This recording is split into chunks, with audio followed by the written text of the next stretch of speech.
Welcome. So glad to have you here with me today on this beautiful Sunday. Today's topic is why the dark attacks good people. Before I get started with that, I want to say hello to my listeners in Dublin, Leinster. So happy to have you here with me.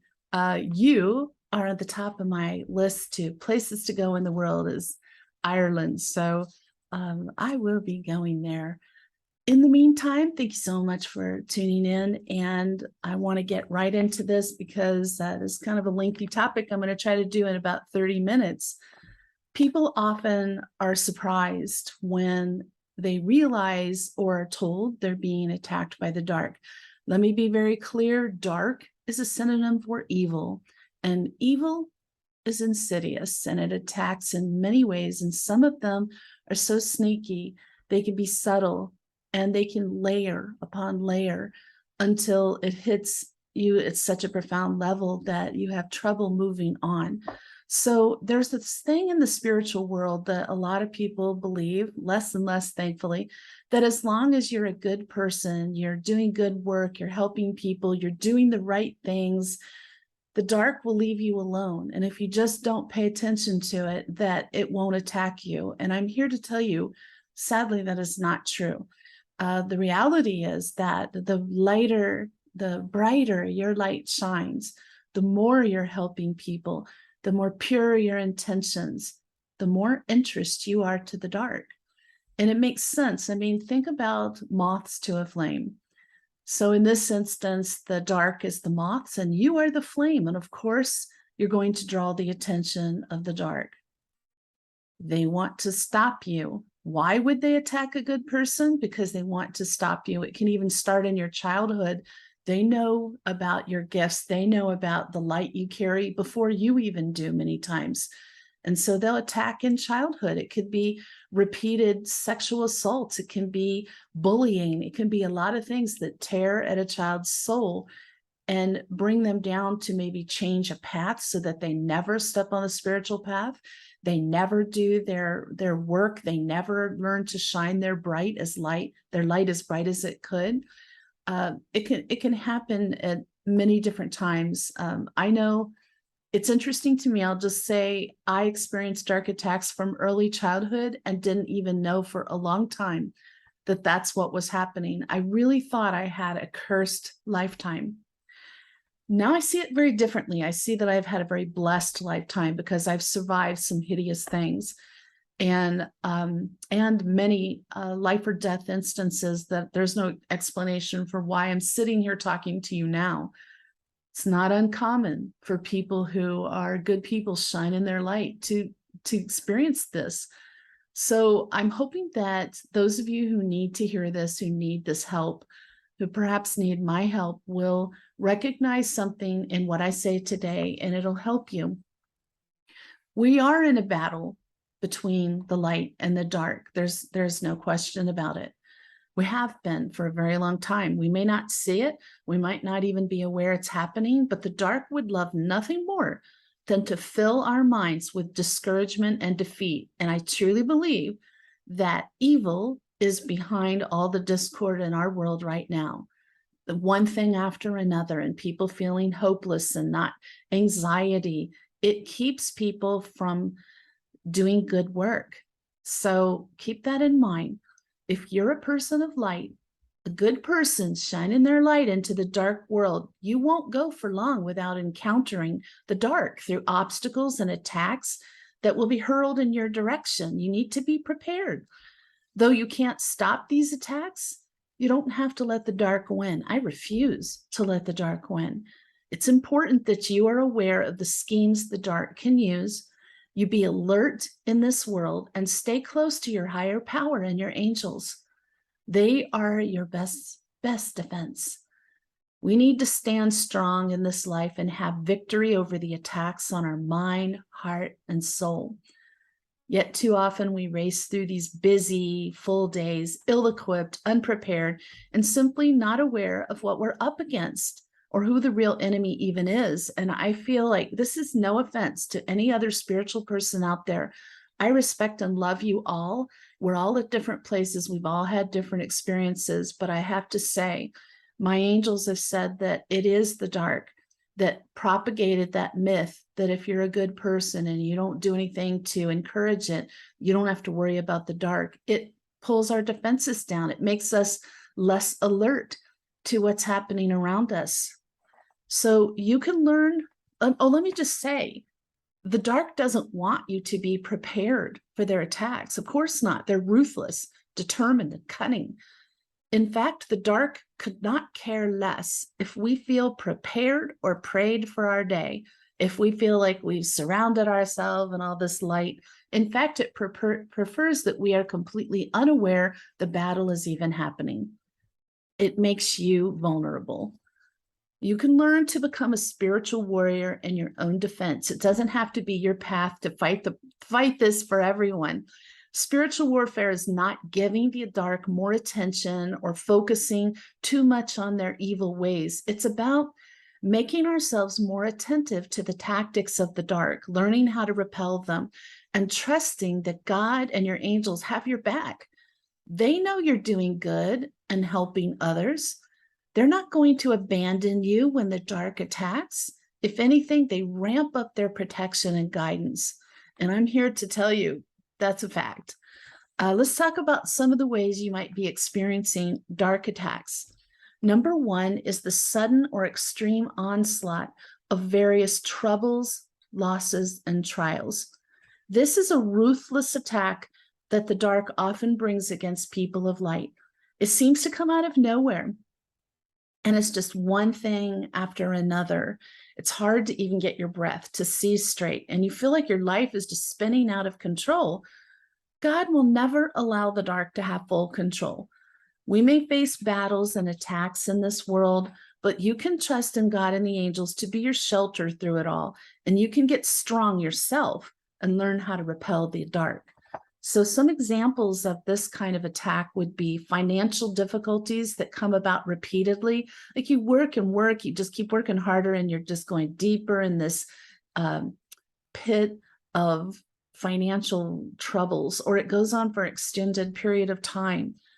Losing your housing unexpectedly, having your car totaled in an accident, which then kind of goes forward into now you can't get to your job. You can't go, look for another job. Having a fallout with a loved one or a friend that just comes out of nowhere and there's really no basis for it, then the dark probably had a hand in that. Losing your job, all these things that just, and they tend to come in multiples. Things like this happening in a short period of time, and not just the things I've listed. Those are merely examples.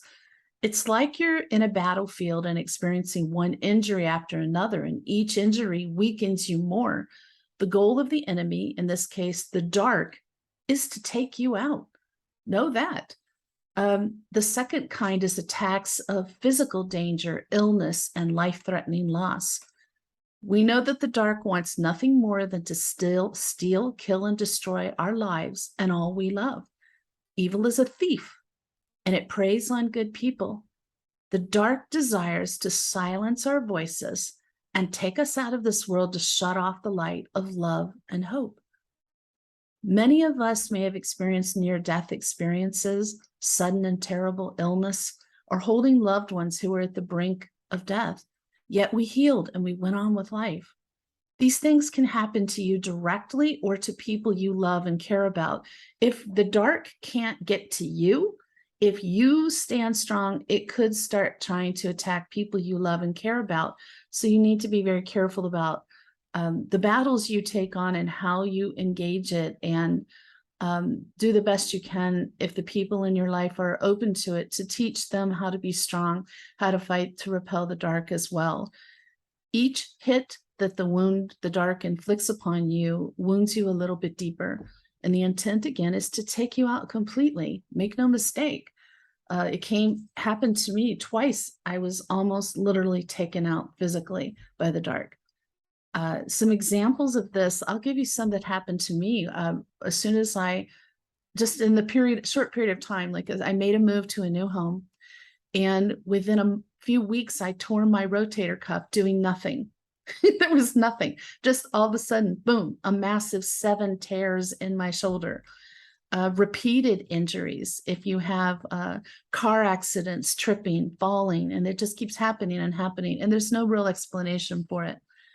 Odd injuries, some things that happened to me in a short period of time during that same time as the torn rotator cuff, was I was cooking and oil shot up in a big geyser right at my eyes. Luckily, I was wearing glasses, and so it got my forehead, my neck, and I have some scars from that, but it could have done a lot more. Also, my cup of water, I was carrying hot boiling water, being knocked from beneath out of my hands and just kind of tumbling, going all over my hands, arms, and legs. Things of the sort that just are really odd. There's no explanation for what happened. Another one is losing multiple loved ones in a short period of time. I experienced this a lot. Well, I experienced it myself, and I've certainly experienced it with clients who, what drives them to come see me is they've lost their mother, their spouse, and a child, for instance, in a short period of time. That is absolutely a dark attack coming for you hard and heavy, and you need to have the spiritual backing to fight this. Having loved ones die or are injured physically in odd or mysterious circumstances, having a death occur while you're already very ill. So let's say you had COVID and it hits you really hard. While you were dealing with that, someone precious to you is dying. You can't go to them because you were contagious or too ill to travel for whatever reason. And then you've got this grieving on top of a severe illness. Or perhaps you're extremely ill. This happened to a very dear friend of mine. She was in the hospital with COVID on a ventilator for a very long time, and then a nursing home. And when she came out, she found that her husband had done some things that were just beyond the pale, and she ended up going through divorce. So she survived this and ended up having to go upon divorce. So it's hit upon you. The third way is increased temptation and luring towards what some people might call sin or wrong choices. I mean, though we live with daily struggles and we have temptations all around us, many times there are dark attacks on us that put us at a greater risk to go astray. And going astray is personal to you. What is right to you? What is wrong to you? I'm not making judgments here on any of this. I'm just trying to give you some warning and some examples. This is a battle, and it's a ruthless one. And the dark will fight hard against us. I'm here to tell you, it desires not only to bring us down to our knees, but those around us. Evil loves to see news stories splashed across headlines about good people who have fallen, who have made terrible choices. So you might see somebody that's been hailed as a paragon of virtue, and suddenly they're in the news for doing something. I don't want to specify, because again, I don't want people to feel like I'm judging them, because I'm not. The dark craves disunity among people, among your family, among you and your friends, among your community, the country, the world. They want disharmony. It tears the light down. So just so you know, let's not give in to this. They want to break up families and every relationship we hold dear, especially for those of you who are light workers, who are shining your light, who are here only to help do good for the world. You're of a special interest, and you volunteered to be here. You said you'd come. Let's band together. Let's help each other through this. Often when you find yourself weary, already weakened, you're on the radar of the dark. They're like, the defenses are down. Let's zoom in there and make a good attack. Don't be taken unaware. When you start sensing strong pulls away from what you believe is right, you know what's at the bottom of it.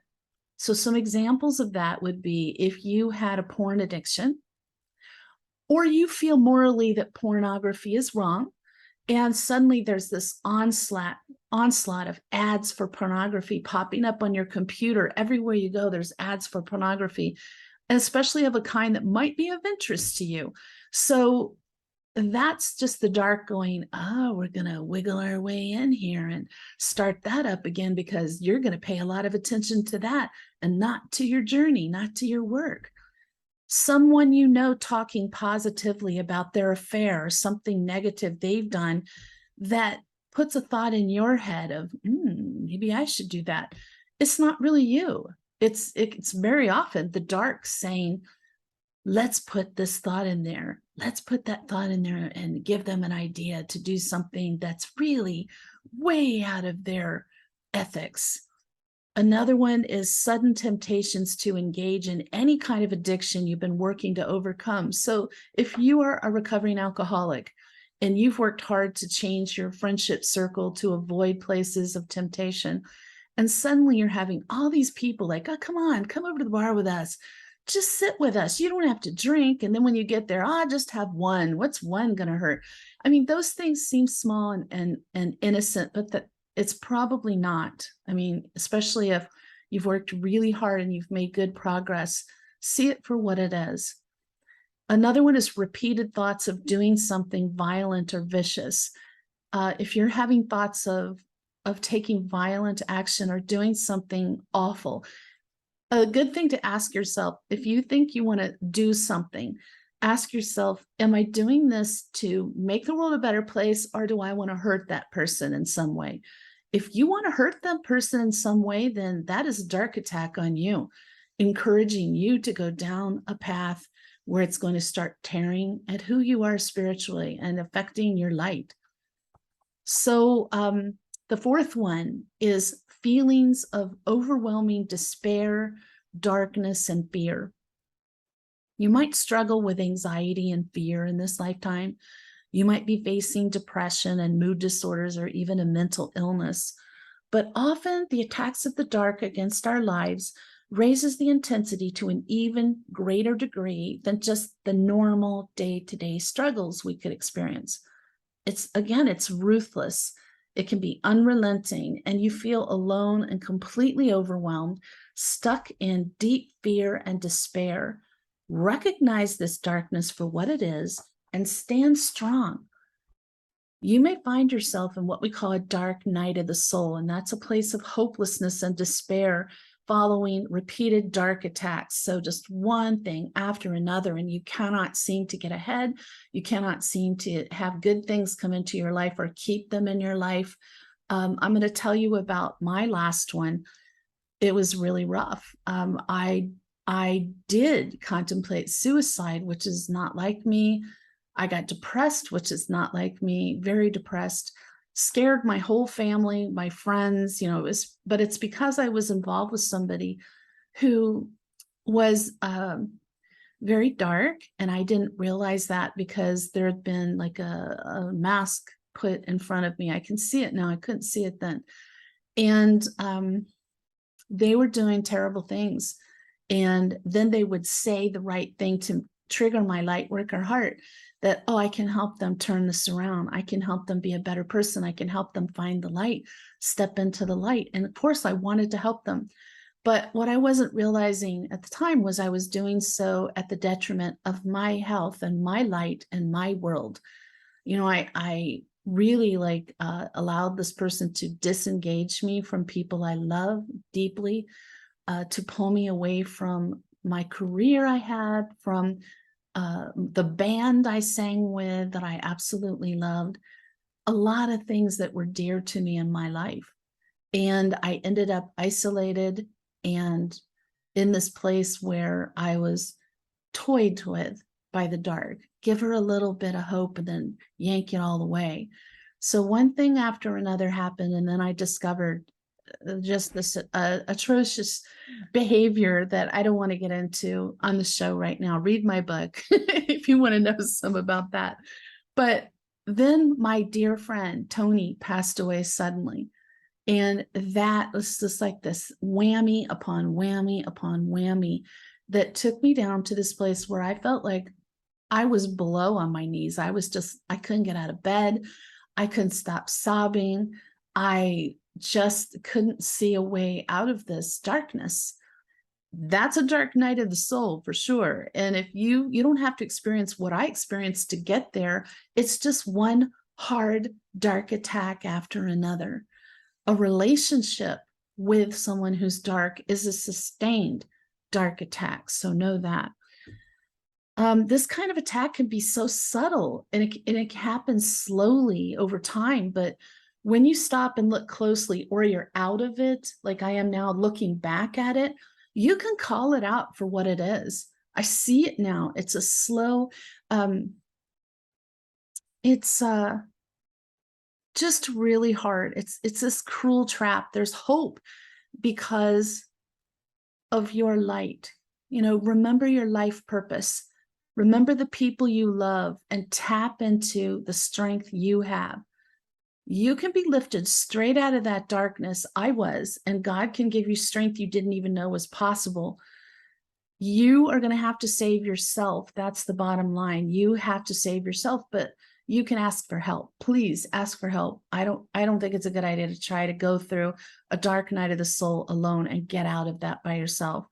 If you find yourself running scared or you're stuck in despair, stop long enough to think through what you're really running from. And it's the dark. Don't buy into the dark's pursuits and attacks. Evil has no lasting power upon you unless you give it. You can take steps to get strong for the road still ahead. I am so happy and proud of myself for getting there and knowing how to do that and blasting darkness away when I need to. And I love helping other people do the same thing. I think it's critical. The last type of attack is a deep confusion, feelings of condemnation and guilt, dulled spiritual awareness. And this last kind can be difficult to see through at times. This is the one I think is more subtle than any of the others. But it is about a slow, constant pulling away from our higher power, whatever that is for you. And it leaves you feeling confused, lost, disconnected, conflicted. You can feel guilt, self-condemnation, that you just can't seem to shake off. More than anything, I think it leaves you feeling lost and floating alone and disconnected. But you could find yourself feeling like you're too busy to pray. You have filled your life with so much that you're no longer doing any of your spiritual practices. I teach people to state their gratitude and intentions before they even get out of bed in the morning, and do your affirmations looking in the mirror, and then you're praying and you're talking to your angels through the day, and at night you're doing more gratitude and talking to your angels and sending love and light to people who in places that need it. But if you stop doing those things little by little, and then you realize, here's some examples. I can't even remember the last time I prayed. That's not true for me, but I'm saying if you can't remember the last time you prayed, and you usually do, then that's a sign. You stop meditating. You don't talk with your angels anymore. You stopped reading spirituality books, and you usually really enjoy them. You stopped going to seminars, stopped taking classes. And it's not that you feel like you know what you need to know. It's just you stopped doing it. You are not doing spiritual protection. That is, as a light worker, you need to do daily spiritual protection. Some of it is objects. Some of it is things you need to do. You've moved backward into 3D pursuits and motivations. So perhaps you've realized you putting the majority of your time into making money, and most of your thoughts are about what you need to get or buy or obtain, or jealousy about what other people have bought or obtained. Things that are, or pursuits of pleasure. It's all about things, money, pursuits of pleasure. It's a very 3D way of living. But if you've been on a spiritual journey, I would imagine that you've come to a place where you realize that, and you probably made some good progress away from that towards working on yourself, really paying attention to the relationships in your life, to your spirituality. Suddenly you're not doing that. You realize, oh my gosh, you kind of wake up. Oh my gosh, I haven't been doing those things. That can be a dark attack. What you're not doing can be part of a dark attack. So get out of this trap. You need to wake up. Make a conscious decision to reconnect spiritually. Pray, meditate, ask your angels for help.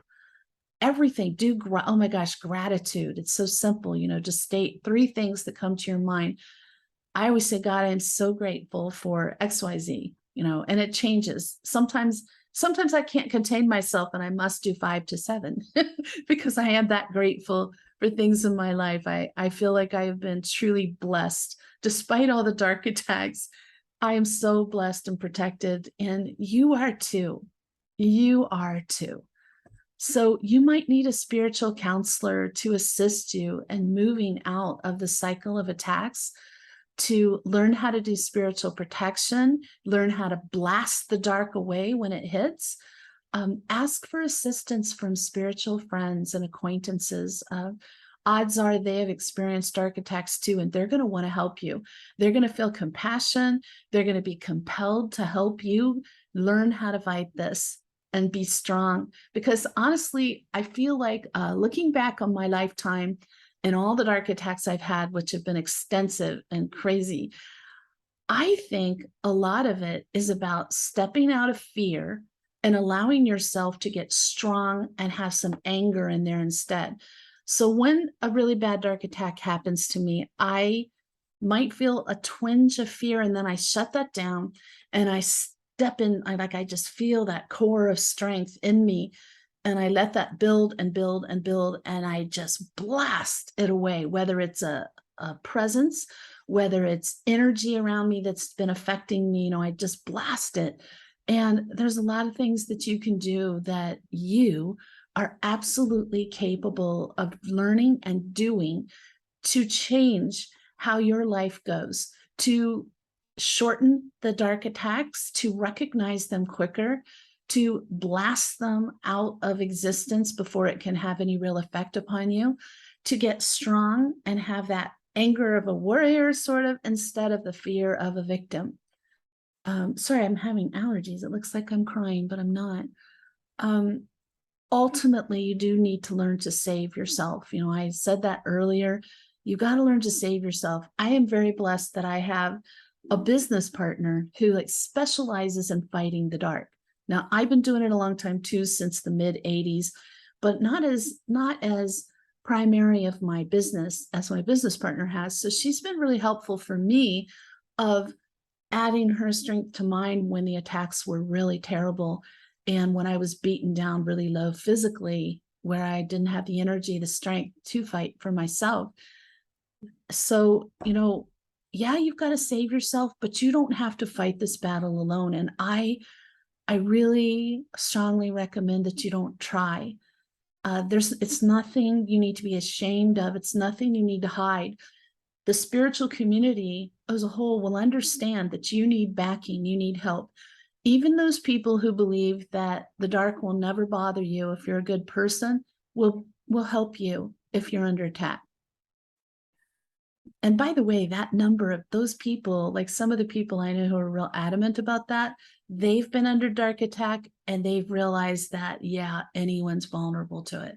So we light workers, we are here to help the world, and we're here to help one another fight the dark, continue shining our light, which is so badly needed in this world. I'm doing this episode because I'm seeing a lot more clients and students come to me who are dealing with severe dark attacks, and most of them knew it, but they don't know what to do about it. And they so desperately want to continue their mission, their life purpose, but that's impossible to do sometimes when you are attacked, and you don't know how to regroup yourself.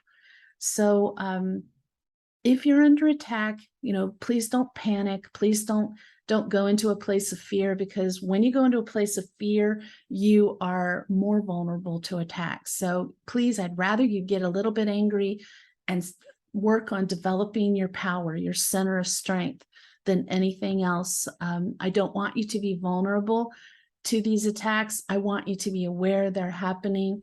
I want you to understand what's going on in your life, perhaps, and hopefully take away any fear or nervousness you had about reaching out for help. There's a lot of help out there available for you. So I truly hope that this episode has been helpful to those of you who have experienced attacks, are experiencing them, and I'm praying really hard that this gets out to the people who need it. Thank you so much for tuning in today. Please like my show on YouTube if you're watching there, and that always puts a smile on my face. If you have a question and you didn't want to tune in live to the show, as happens a lot, you can ask it in the discussion group, the comments on YouTube, or you're always welcome to send me an email, and that email address is in the show description. So next Sunday, the topic is Archangel Ariel, the lioness of God. I know how you love my Archangel profile weeks, and I like them too. It's really fun to talk about it. I like sharing information about archangels that some of it you would have heard and some of it you probably haven't. So it's kind of fun to know. And you'll maybe discover that Archangel Ariel is an archangel you want to bring into your life and work with and request assistance from. In the meantime, may your angels surround you. May your angels protect you every moment, every day of your life. I'll see you next Sunday.